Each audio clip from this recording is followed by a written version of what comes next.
Bem-vindo ao Quadrinho da Semana, aqui onde você conhece um quadrinho diferente toda semana. Eu sou o Pedro, estou aqui com o Andrezão. E aí, Andrezão? E aí, Pedrão? E qual que vai ser a viagem de hoje? Olha, cara, hoje eu vou falar pra galera aqui, ele tá entre os top 3 dos melhores quadrinhos de todos os tempos. Estou falando, sabe do quê? De Batman, o Cavaleiro das Trevas, de Frank Miller. Olha aí, meu brother. Aqui, ó, eu sempre dou spoiler do que vai ser o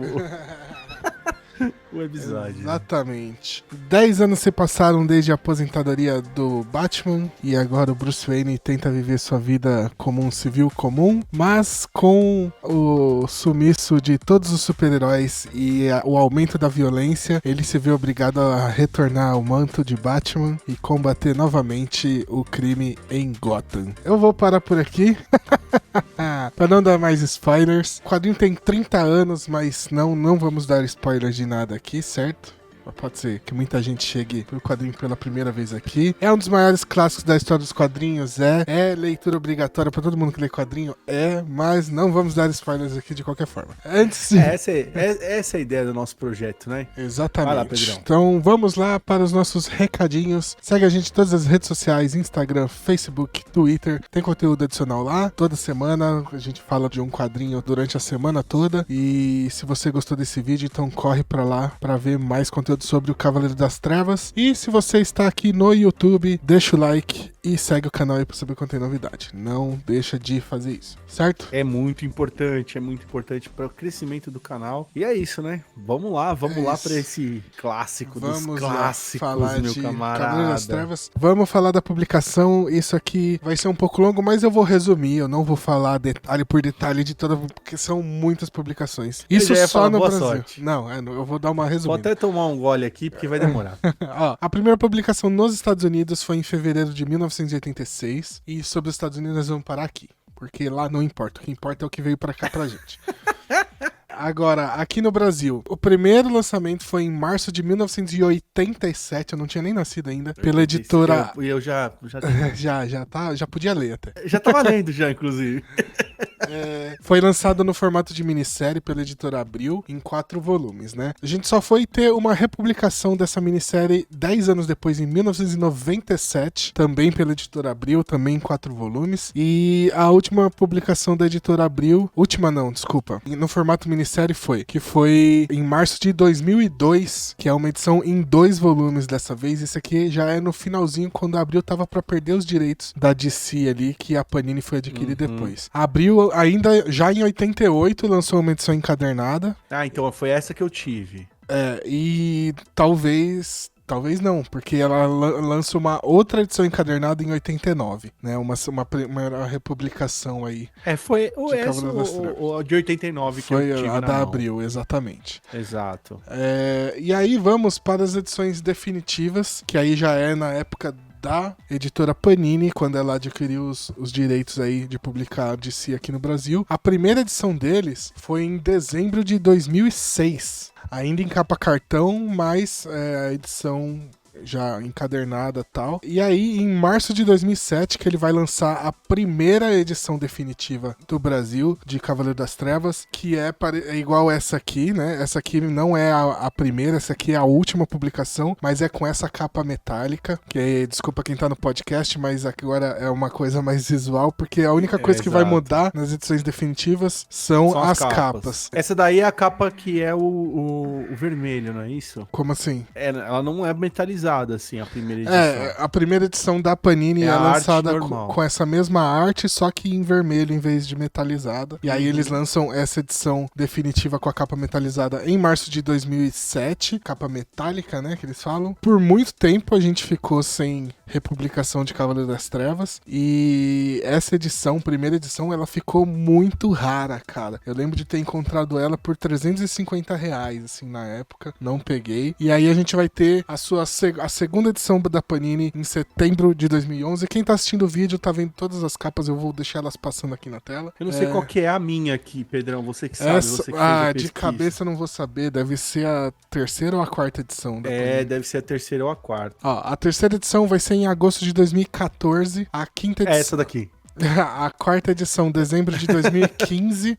A quinta edição em dezembro de 2017. E a sexta edição, essa aqui que tá na minha mão, que é a última que eles lançaram de novo, com a mesma capa da primeira, finalmente em fevereiro de 2018. Aí quem não conseguiu vender por R$300 essa edição raríssima Se que a lascou. Panini fez, desvalorizou, porque agora todo mundo tem ela, né? O primeiro volume de Cavaleiro das Trevas ainda vai ser lançado... Foi lançado, na verdade, na coleção A Lenda do Batman da Eagle Moss. É o volume 48, que saiu em abril de 2021 agora. Olha então, aí, cara, que interessante.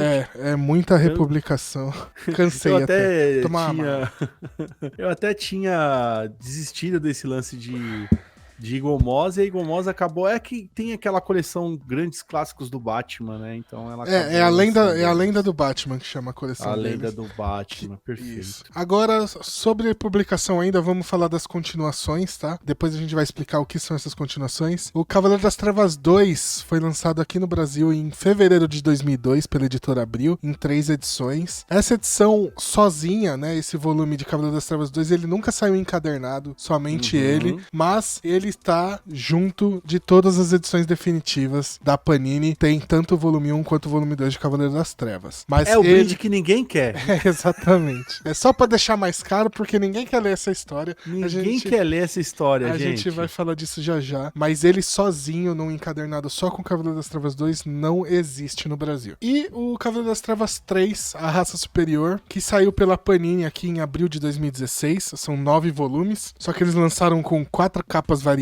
cada volume, então são 36 volumes. Esse daqui foi um caça-níquel bonito. Você pegou todas as capas variantes, André?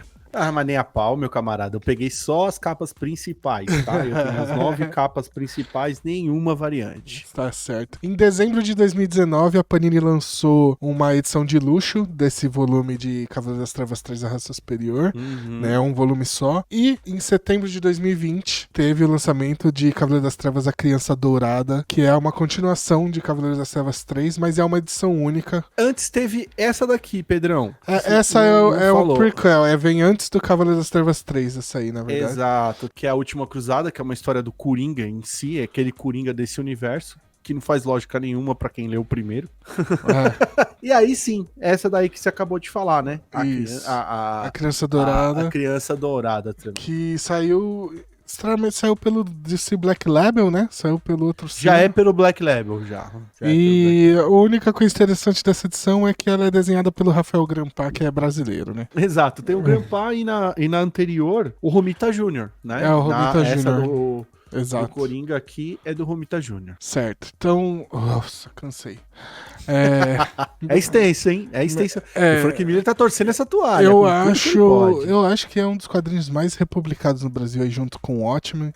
A diferença... E a Piada Mortal, né? Piada Mortal também a gente tem que A diferença é porque cada edição do Cavaleiro das Trevas é uma capa diferente. O Piada Mortal e o Watchmen é sempre republicado a mesma edição. Concordo. Eles devem mudar alguma coisinha, um extra ou outro, fazer uma revisão e mudar alguma coisa no texto que talvez esteja errada, mas no geral é sempre a mesma edição. E o Cavaleiro das Trevas é tipo não. iPhone, gente. É tipo iPhone, só vai mudando o número. E o Cavaleiro das Trevas não, né? Ele sempre vem com uma capa nova, assim. Enfim, e sempre vende muito. Tem gente que tem todas as edições lançadas no Brasil. Tem um negócio interessante desse quadrinho, assim, que o Alan Moore, ele queria fazer... com os personagens da Charlton Comics lá, né? Queria usar os personagens pra fazer o Watchmen. E a DC não autorizou, então ele acabou criando os próprios personagens. E é basicamente o que o Frank Miller fez, né, cara? Tipo, eles não deram autorização pro Alan Moore fazer isso. E aí eles deram pro Alan Moore trabalhar com os maiores ícones do universo de si ali e transformar eles, né? Então, o Frank Miller, se fala. Então, isso que eu acho engraçado, porque assim, o Alan Moore, na época, ele pediu os personagens B, C, assim, pra poder trabalhar com eles fazendo o universo de Watchmen, né? E aí a DC não deixou, né? E aí pro Frank Miller deram carta branca pra ele fazer. Ele tava com muita moral, né? Então, se você vê que são muito próximos os dois quadrinhos, né? Na questão política, principalmente, a questão de contra o vigilantismo. Ele bate muito nisso, nessa questão, tanto no Watchmen quanto no Cavaleiro das Trevas, que são coisas que ninguém nunca tinha parado pra pensar, né? Tipo, nos super-heróis, cara. O que eles estão fazendo é vigilantismo e é crime, né? Tem uma fala do Superman no Cavaleiro das Trevas falando que quando a galera acusou eles de serem vigilantes, que eles estão cometendo crime, ele fala que o Bruce Wayne deu risada e falou: a gente é criminoso mesmo. Então, é muito bom isso. E aí, é muito engraçado você ver que a DC não deu os personagens bosta pro Alan Moore trabalhar, mas deu os maiores ícones pro Frank Miller.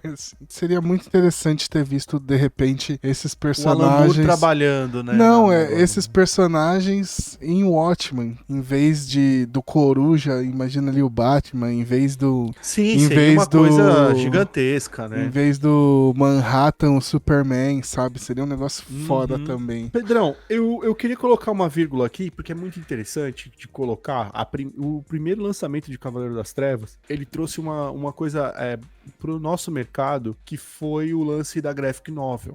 Geralmente, na época, todos os quadrinhos eram lançados em formatinho, né? O clássico formatinho, quadrinho menorzinho, né? O Cavaleiro das Trevas, a publicação aqui, o pessoal falou, não, vamos fazer nesse daqui, porque já lá fora, a publicação ela já foi um pouco diferente, porque era em papel jornal antigamente, e essa publicação já foi diferente na verdade, esse é um quadrinho que ele vai mudar muita coisa, né? Revoluciona. Não né? só no formato de vender, mas na forma de escrever também. Então, ele em vários aspectos, ele é um quadrinho muito revolucionário, assim, pra época que ele saiu, né? E trouxe uma moda aqui pra gente, né? Tudo que vinha aqui com grande prestígio lá de fora era lançado aqui em formato na época, de graphic novel, né? Em formato graphic Vide novel. até aqui uma grande curiosidade que foi o Akira, né? O Akira acabou sendo lançado desse jeito por causa disso. Daí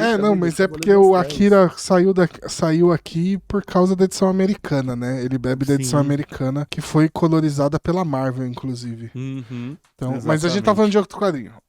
Corta. Vou voltar pro Cavaleiro das Trevas, porque realmente ele tem muito papo pela frente. Cara, é difícil falar desse quadrinho hoje, né? Porque tem todo um contexto da época, fim da Guerra Fria, Ronald Reagan na presidência, ou saindo da presidência, não me lembro agora. Assim, a roupagem política dele continua sendo atual. Muito atual, inclusive nos dias de hoje. O discurso em si, de que o poder tem que voltar para a mão do povo, ele é muito Não, isso é atual até hoje, assim. Nesse quadrinho, né? Mas alguns aspectos que fizeram ele se tornar um clássico instantâneo assim que saiu, hoje a gente não enxerga tanto, que é a questão da violência, né? Que é o negócio das gangues, que ia crescendo muito naquela época, nos Estados Unidos.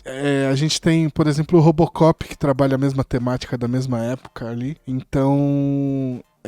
são coisas que são mais datadas, assim, mas o quadrinho continua atual pra caramba. Inclusive, eu sempre falo que o Brasil tá uns 20, 30 anos atrasado em relação aos Estados Unidos mesmo, e a gente vê isso porque no quadrinho a gente tem aquela parte que mostrando a galera na TV, e a gente teve aí esse ano passado, aquele grande debate na CNN aqui no Brasil, que é a mesma coisa que tá acontecendo no quadrinho, né? É um paralelo muito... além do Superman Bolsominion, mas a gente não precisa ir nesse ponto. É uma questão bacana de se ter colocado esse do debate de televisão, porque é outra quebra de... uma coisa que o Frank Miller vai inserir, que são os 16 quadros na página, que é uma coisa assim fantástica, a narrativa rica demais, ele colocando esses quadrinhos de TV na página. Pô, a galera que lê quadrinho hoje, a maior parte das obras, sempre uma hora ou outra faz uma parada dessa, sabe? De colocar um debate de televisão ou uma matéria, alguma coisa ali, fazendo aquela discussão quadro a quadro. E o Frank Miller coloca isso com uma maestria, assim, gigantesca, assim, um toque que não existia nos quadrinhos. Como o Frank Miller, ele age inteligentemente em coisas que ninguém percebe, e ninguém meio que explicou, e ninguém deu uma sacada genial, que é o uniforme do Batman, né? Ele tem um uniforme todo escuro, com símbolo amarelo no meio do peito, né? E aí o Batman mesmo explica isso, fala, não, o símbolo amarelo é pra mim dar tiro no meu peito, é um alvo, né? Aqui é onde tá o Kevlar reforçado, é pra dar o tiro aqui, pra me ver onde tá o cara. Então você fala, nossa, tem todo sentido, né, cara? Ninguém nunca se deu o trabalho de querer falar isso, né? Os quadrinhos em si, mas específico do Batman. Ele vinha de uma época que nos anos 60 ele foi levado pra arte cômica, pras cores, pra alegria, que foi a época do Batman da série de TV, né? A clássica, aquela que a gente chama de Batman 66, né? Que era aquele Batman alegre, divertido. E ele teve uma recuperação ali entre 70 até 80, com muitos caras ali, de pessoas gigantes na indústria, né? Como eu posso falar. Que é tipo, vamos lá, deixa eu ver aqui. Dennis O'Neil, Marshall Rogers, quem mais? Neil Adams. Todos esses caras fizeram uma reformulação no Batman até cair na mão do Frank Miller, né? Quando caiu na mão do Frank Miller nos anos 80, ele traz uma coisa totalmente diferente pro Batman em si. E é muito interessante porque mesmo ele colocando um Batman, já contextualizado aí pelo Pedro no começo do podcast, ele colocando um Batman aposentado, ele refaz uma origem daquele mesmo personagem, né? Construindo todo um caminho do Bruce Wayne, o conflito do Bruce Wayne, que estava aposentado, de fato aposentado, por um grande trauma, que, claro, a gente tá aqui se segurando para não dar spoiler nenhum, mas por um grande trauma, aquele Batman sai de contexto, é muito forte, é muito pesado, todo esse contexto colocado na história é muito rico, e tudo que tá em volta do Batman em si, todos os gatilhos de todos os acontecimentos, é o Batman. Isso que é o retorno do Batman. Tem um negócio muito bom da época que, assim, por conta da série do Adam West, que era muito, cara... cômica, né? Era cômica e tal, era uma galhofa inacreditável. Ninguém queria fazer um filme do Batman, né?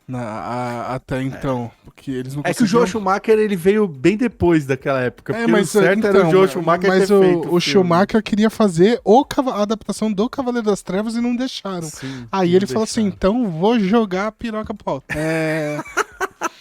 Mas ninguém... Que Deus o tenha, o Jorge Schumacher. É verdade. Mas ninguém queria fazer essa versão do Batman nos cinemas. E depois de O Cavaleiro das Trevas, eles conseguiram convencer os estúdios a fazer, né? Uhum. E aí a gente tem a versão, eu acho, de 89, 88 do... 89, se eu não me engano. Do Tim Burton, né? Então, até no cinema foi influenciado por Cavaleiro das Trevas. O Miller, ele não veio do nada, né? A gente nem falou, né, do Frank Miller, que foi o escritor, ele que desenhou, roteirizou, fez tudo. A única coisa que o arte finalista do primeiro volume é o Klaus Janson.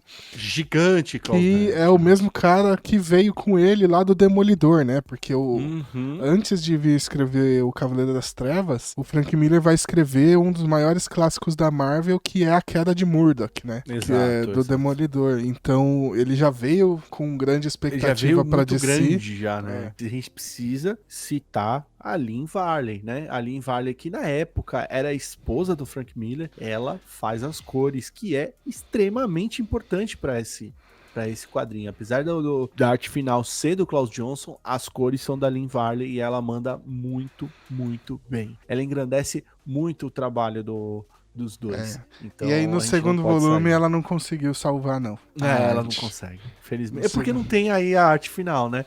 E aí então é um conjunto, né? O conjunto foi quebrado. Exatamente. E junto com o Watchmen e com o Mouse que ia vir em 89, se eu não me engano. Mouse tá lá, tá chegando, Mouse tá chegando. Eles mudam a indústria dos quadrinhos porque agora, a partir de agora, quadrinho não é só mais coisa de criança, né? E aí, por causa deles, a gente vai ter uns uma década terrível, que é os anos 90, onde ninguém entendeu o que eles fizeram ali. Concordo. Mas, quando a gente chega nos anos 2000 ali, meio que... Na marra, o pessoal começa depois de a uma mudar. década terrível nos quadrinhos, dá uma melhorada, mas de qualquer forma eles revolucionaram. Muita coisa vai vir inspirada em Watchmen e Cavaleiro das Trevas a partir de 1986. Não só nos quadrinhos, mas no cinema também, né, Pedrão? E nas séries, né? Também, muita coisa tudo, veio, sim. veio inspirada. E então por isso é um dos maiores clássicos. Aí a gente tá falando só do volume 1, tá? O volume 2, ele é só ruim, né? Não tem nada, assim. E aí o 3 é menos pior, digamos assim, que o 2. Eu costumo falar que o volume 2 é o Frank Miller em 1990, que ele também não entendeu o Cavaleiro das Trevas. É isso. Provavelmente ele escreveu e esse ele é o não entendeu. resumo. Ele volta pro Cavaleiro das Trevas com alguns problemas aí, já ele é meio que obrigado talvez Tem a fazer gente... isso. Não, então, tem gente que acha que é porque o Frank Miller ele tá doente, né? Já há muito tempo. Não sei qual é a doença que ele tem, mas... Câncer. Ele tem câncer. Mas aonde?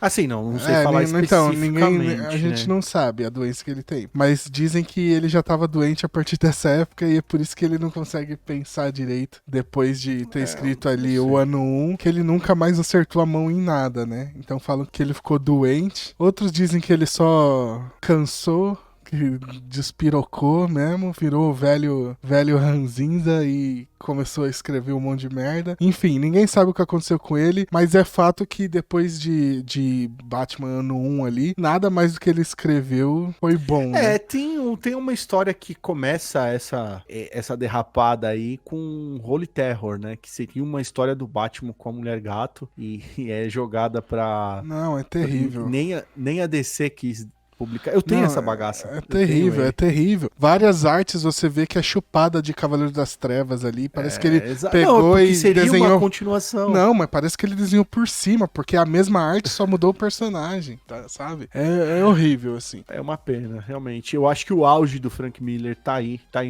Cavaleiro das Trevas, a queda de Murdoch, né? O Demolidor Homem Sem Medo e o ano 1. Eu tava vendo um vídeo e tem uma analogia muito boa do Vinícius do Dois Quadrinhos, que ele fala que aconteceu a mesma coisa com Star Wars. O cara acertou lá a primeira trilogia, quando ele quis reviver, a segunda trilogia é uma merda inacreditável, e na terceira trilogia ele deu na mão da Disney, e aí a Disney tentou dar uma ajudada em encaminhar ali, mas acabou cagando no final também. E cara... é exatamente a mesma coisa. Cavaleiro das Trevas é excelente, o segundo é terrível e o terceiro começa bem, mas descamba no final também. Eu costumo falar, Pedrão, que o único cara que, assim, das mídias em si, que conseguiu entender o Frank Miller foi o Christopher Nolan, né? Ele consegue arranhar muito bem o Cavaleiro das Trevas e consegue arranhar muito bem o ano 1. Christopher Nolan consegue fazer aí uma junção muito boa na sua obra, Ele né? foi esperto, né? Ele pegou o melhor que tinha ali de Cavaleiro das Trevas e pôs no filme dele, né? Não é bobo. Exato.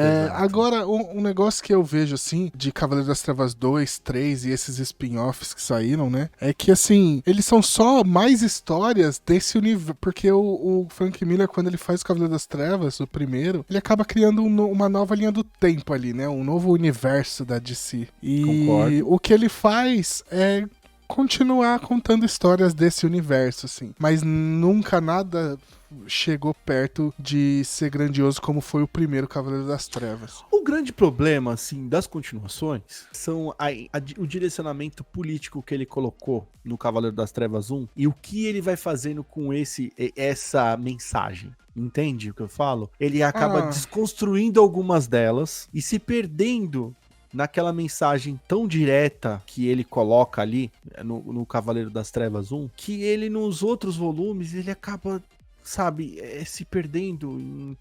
Eu não acho que é esse o problema, Demais. não, né? Assim, o terceiro eu não li, mas no segundo, o problema é, basicamente, não tem pé nem cabeça. Tipo, não tem roteiro, não tem sentido. O Superman que tá ali não é o mesmo Superman que termina disso que eu tô falando. Ele não é o mesmo Superman que termina o primeiro volume. O Superman parece que ele voltou com a mentalidade do começo do quadrinho do primeiro volume. E Que seria impossível, impossível, né? Tipo, Que seria pô, impossível. tem toda uma jornada pra chegar no Superman do final de Cavaleiro das Trevas. Quando começa o segundo, o Frank Miller simplesmente esqueceu. E é maluquice, a arte é terrível, não tem mais Klaus Jensen pra finalizar a arte dele, o que deixa a arte dele horrível. No terceiro volume não é nem ele que tá fazendo a arte, então a arte dá uma melhorada, mas não sei, cara, simplesmente... Ele até divide roteiro, gente, no terceiro mas volume. ele não consegue, mesmo dividindo o roteiro com o Brazzarella, ele não consegue manter o foco na história e descamba e fica maluco. É que você não leu o terceiro inteiro, né? Só não faz Então, sentido, Quando você lê o terceiro inteiro, meu camarada, você vai ter o mesmo sentimento que o meu. É isso, né? Acho que pra gente fechar tem que citar a animação, né? Que a DC fez em 2 partes. A primeira parte saiu em setembro de 2012 e a segunda em janeiro de 2013. Ficou bem bacana, tá bem próximo do que Ela é o emula quadrinho. né? Ela vem chega... daquela nova leva que emula o... ela não chega nem perto do traços. traço do Frank Miller, porque o traço do Frank Miller é um negócio meio rebuscado. Rebuscado não, mas é mais sujão. Aquadradado, né? Sujo e aquadradado, com traço mais grosso. Mais bruto, né? Assim, então... Exato, a palavra correta seria essa, Pedrão. E a animação, ela mantém a coerência tem que ser mais suave, no traço e tal. Mas ela não é aquele traço que a gente conhece do Tim, como é que é o nome? Agora fugiu. Do cara que fez a série do Batman dos anos 90, Liga da Justiça, que era todo mundo tem o mesmo formato de corpo, né? Então ela foge um pouco disso que as primeiras animações da DC tinham. É bem bacana, recomendo também, porque você não tá afim, até porque não tá barato o quadrinho hoje, tá mais fácil aí de achar a animação. E faz um bom... E faz um bom trabalho aí, então dá pra substituir tranquilamente. Só o volume 1, tá? Volume 2 e 3 só no quadrinho, não tem. Isso aí você vai encontrar agora com o HBO Max. Exatamente, lá você encontra fácil. Então é isso, gente. Se vocês gostaram desse quadrinho da semana, primeiro quadrinho da semana que a gente fala de um grande clássico aí. De muitos. Que acredito que deve estar dentro do top 10 da maioria da galera que curte quadrinhos. Espero que vocês tenham gostado. Não esquece de seguir a gente nas nossas redes sociais. Se vocês gostaram desse vídeo, deixar o like e seguir o canal pra saber que eu tenho novidade. Certo? Mais alguma coisa pra deixar pra galera, Andrezão? Ah, sim, com certeza. Gente, vamos lá. Os comentários sempre é muito importante. Se você leu, se você chegou no Cavaleiro das Trevas por esse vídeo aqui, vai lá, deixa o seu comentário, passe esse feedback pra gente. Até semana que vem, né? E curtem lá, mano. Ó, pô, vão lá no Instagram. Pô, o Instagram é o estouro, tá bonito demais. É isso, gente. Muito obrigado por acompanhar até aqui, seja pelo vídeo ou pelo podcast. E até a próxima. Valeu. Falou!